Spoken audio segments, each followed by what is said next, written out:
안녕하십니까. 돈되는 복지 채널 김국자입니다. 오늘은 긴급재난지원금 혼란, 건강보험료 기준 과연 적절한가란 주제를 가지고 찾아왔습니다. 코로나 사태의 장기화로 취약계층의 어려움이 속출하고 있죠. 정부에서는 지난달 30일과 4월 3일에 지원 대책을 발표한 바 있는데요. 그 주요 내용을 함께 살펴보도록 하겠습니다. 정부에서 추진하고 있는 긴급재난지원금 지급 대상입니다. 소득하위 70%, 소득을 순서대로 줄 세웠을 때 한가운데에 있는 중위소득으로는 150% 이하자인데요. 이 중 고액자산가는 제외한다고 했지만 아직 구체적인 방안은 확정된 바는 없습니다. 기준 중위소득 비교표에서 보듯이 1인 가구의 중위소득이 175만 7천 원이므로 중위소득 150%는 263만 6천 원이 되겠죠.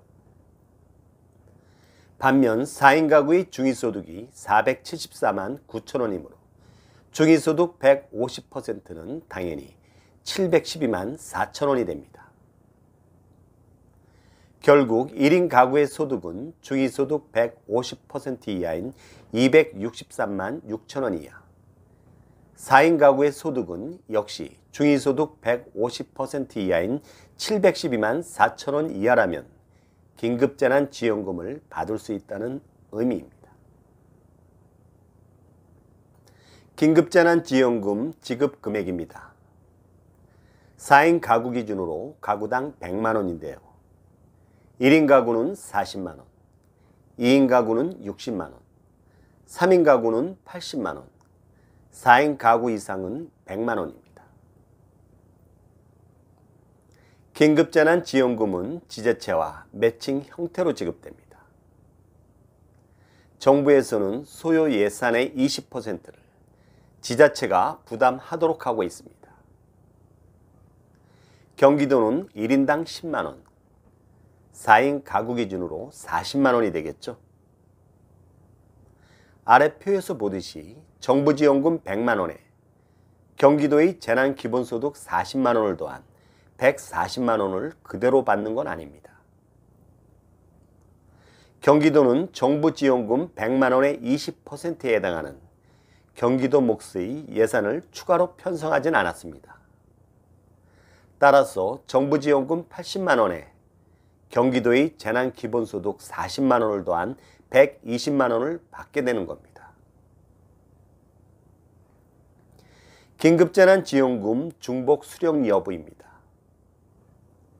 정부의 긴급재난지원금과 지자체의 각종 재난기본소득을 중복 수령할 수 있습니다. 경기 포천시의 경우 1인당 40만 원, 4인 가구 기준으로 160만 원입니다.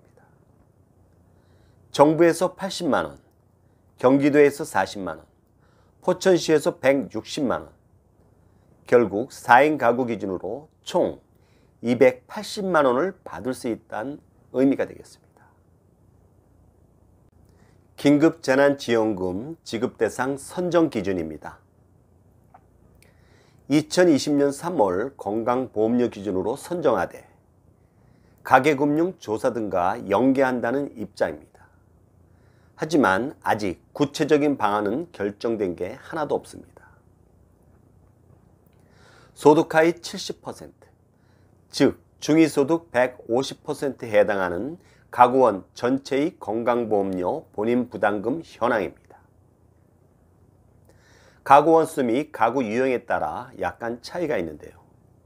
4인 가구 기준으로 직장 가입자는 23만 7,652원 이하, 지역가입자는 25만 4,909원 이하, 직장과 지역 혼합 가입자의 경우에는 24만 2,715원 이하라면 긴급재난지원금을 받을 수 있다는 의미입니다.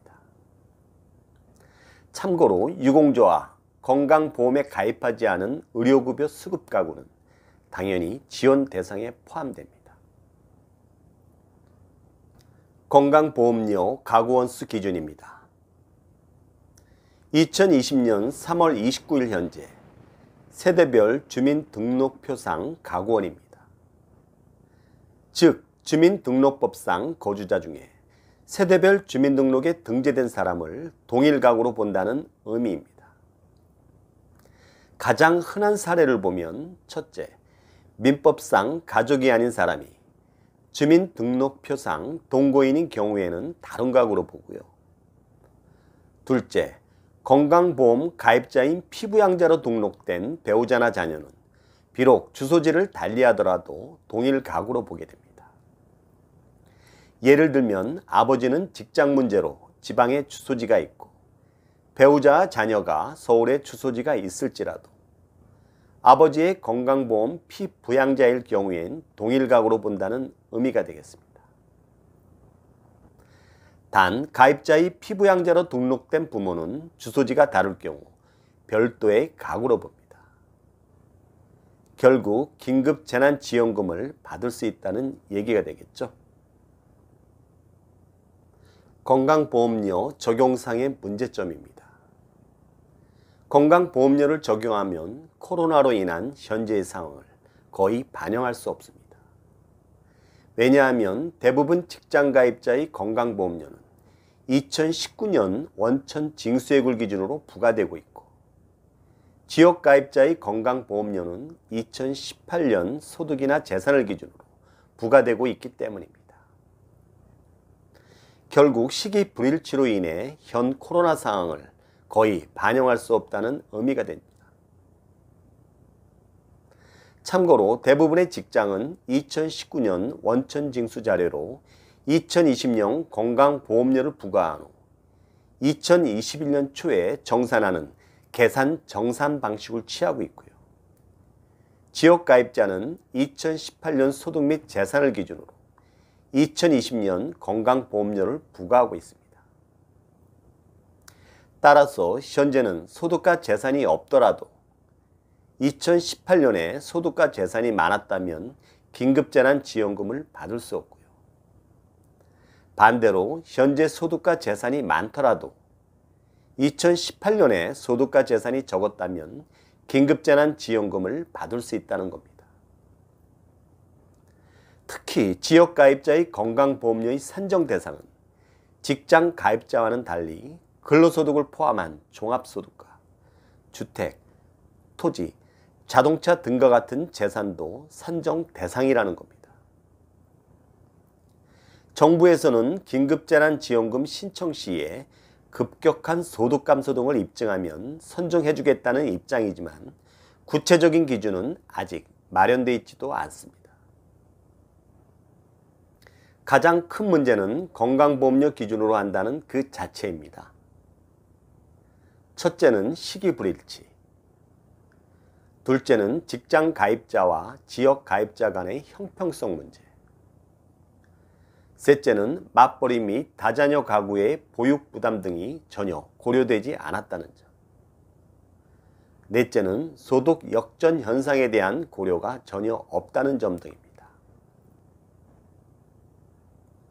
긴급재난지원금 지급 시기는 2020년 5월부터입니다.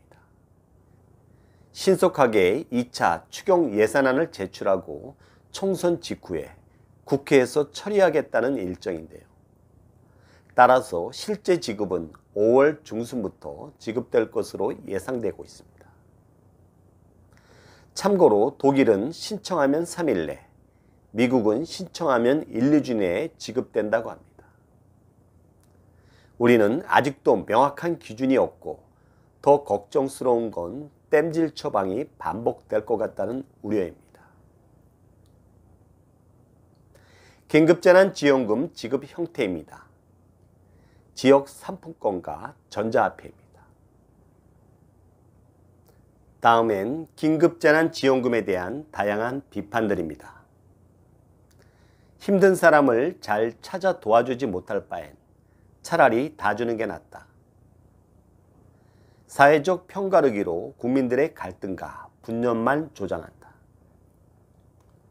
일회성인 재난지원금까지도 선별해서 줘야만 했나. 금액을 좀 낮추더라도 다 주는 게 좋다. 지급 대상자를 조사 선정하고 지급하는 시간과 행정비용이 훨씬 더 든다. 국민과 함께 재난을 극복하기 위한 게 아니라 마치 총선용 포퓰리즘 같다. 신속히 지급하고 빨리 소비 진작하는 게 더욱 중요하다. 가장 큰 문제는 건강보험료를 적용하는 것이다. 중앙정부와 광역, 기초, 지자체 간 역할 분담이 전혀 안 된다. 타이밍은 다 놓치고 사회적 논쟁만 남길 것이다. 등이었습니다. 마지막으로 소득하위 70%만 주든 전체를 다 주든 취약계층만 핀셋 지원해 주던 간에 가장 중요한 것은 첫째, 긴급재난지원금을 지원하는 목적과 방향, 당위성 등이 명확한지. 둘째, 얼마를 주느냐, 즉 얼마나 많이 주느냐보다는 어떻게 주느냐, 즉 어떤 방식으로 나눠주느냐가 훨씬 중요하고. 셋째, 좀 속된 표현일 수 있지만 배고픈 건 잘 참지만 배 아픈 건 참기 힘들다는 겁니다. 특히 이번 코로나로 인한 긴급재난지원금에 대해서만은 더욱더 그런 경향이 많은 것 같습니다. 이상으로 긴급재난지원금 혼란, 건강보험료 기준 과연 적절한가라는 주제를 살펴봤습니다. 여러분 도움이 되셨습니까? 도움이 되셨다면 구독과 좋아요 부탁드립니다.